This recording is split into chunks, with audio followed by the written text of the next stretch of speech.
Quello che vedete è il foglio di copertina della questura di Agrigento della famosa intercettazione che riguarda il dottor Aldo Capitano e il consigliere comunale Giuseppe De Frangisci. Si tratta in assoluto di una delle pagine più squallide della vita politica locale degli ultimi tempi ed è uno squallore che coinvolge direttamente ed in prima persona il sindaco Zambuto e immediatamente capirete perché.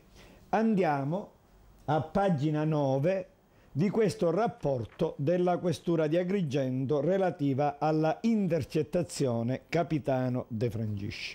Come voi sapete, alla chetichella, alla ammuccia silenziosamente Marco Zambuto ha nominato al Consorzio Universitario di Agrigento il dottor Aldo Capitano e io ho detto che si trattava di un atto di odio di Marco Zambuto verso l'università e i giovani agrigentini.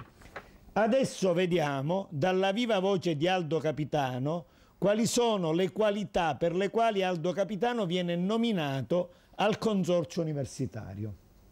Aldo Capitano parla con De Frangisci, quello che vedete è il rapporto della Digos che trascrive la telefonata.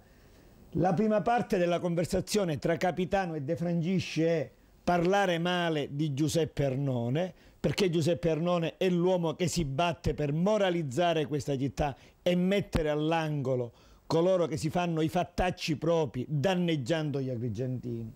Quindi la prima parte della conversazione è per attaccare Arnone, ma la seconda parte è molto più interessante. De Frangisci chiede a Capitano se può procurargli dei voti. De Frangisci gliene chiede 20.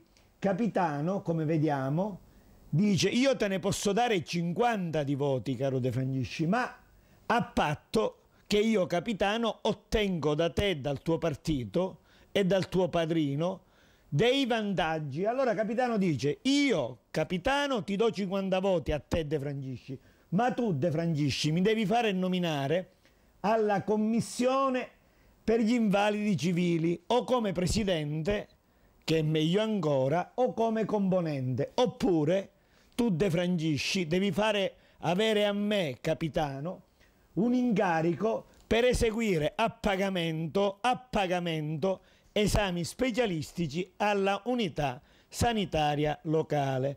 Questo è Aldo Capitano, questo è De Frangisci, questa è la telefonata intercettata dall'autorità giudiziaria e Aldo Capitano siede ancora al consorzio universitario nominato da Marco Zambuto.